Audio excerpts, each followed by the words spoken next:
Analisis, retaknya hubungan klub dan pemain senior. 1. Masalah utama, krisis kepercayaan. Marc-Andre ter Stegen adalah pemain senior, simbol era transisi pasca Messi dan kapten. Perekrutan Joan Garcia tanpa komunikasi kepadanya, apalagi ditambah kehadiran Szczęsny sebelumnya, menciptakan kesan bahwa ia tidak lagi jadi bagian inti proyek masa depan Barcelona.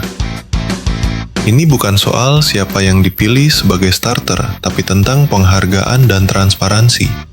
Dua hal yang penting dalam menjaga hubungan antara pemain senior dan manajemen. 2. Perspektif klub, profesional dan strategis. Dari sisi Barcelona, keputusan ini tampaknya rasional. Dengan ter Stegen yang sempat cedera panjang dan performanya mulai tidak seimpresif masa puncaknya, klub ingin melakukan regenerasi di posisi penjaga gawang.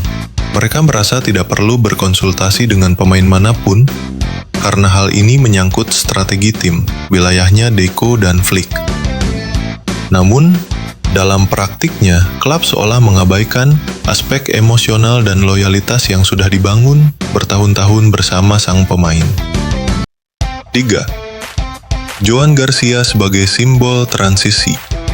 Joan Garcia bukan hanya transfer biasa, ia adalah kiper muda lokal, produk La Liga, dan bisa menjadi proyek jangka panjang. Kehadirannya bisa jadi pertanda bahwa Barcelona ingin menanamkan identitas baru di bawah Hansi Flick, dengan pendekatan fresh dan lebih dinamis. 4. Posisi ter Stegen.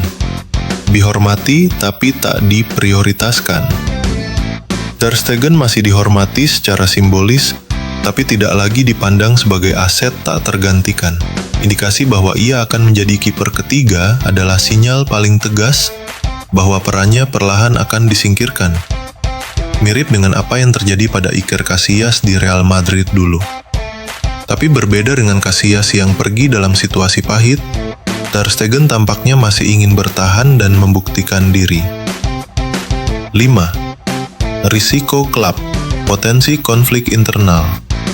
Jika tak dikelola dengan baik, ini bisa mengarah pada ketegangan di ruang ganti. Seorang pemain senior yang merasa disingkirkan tanpa komunikasi bisa memengaruhi suasana tim, terutama jika ia masih punya pengaruh besar secara sosial dan emosional di skuad. Kesimpulan, kasus ini memperlihatkan bahwa transisi skuad tidak hanya soal taktik dan performa, tapi juga komunikasi dan penghargaan.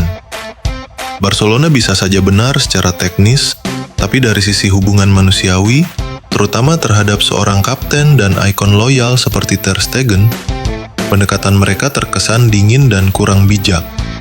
Jika tidak ada mediasi antara pemain dan manajemen, ini bisa jadi awal dari perpecahan diam-diam. Dan buat ter Stegen, ini mungkin jadi momen kontemplasi.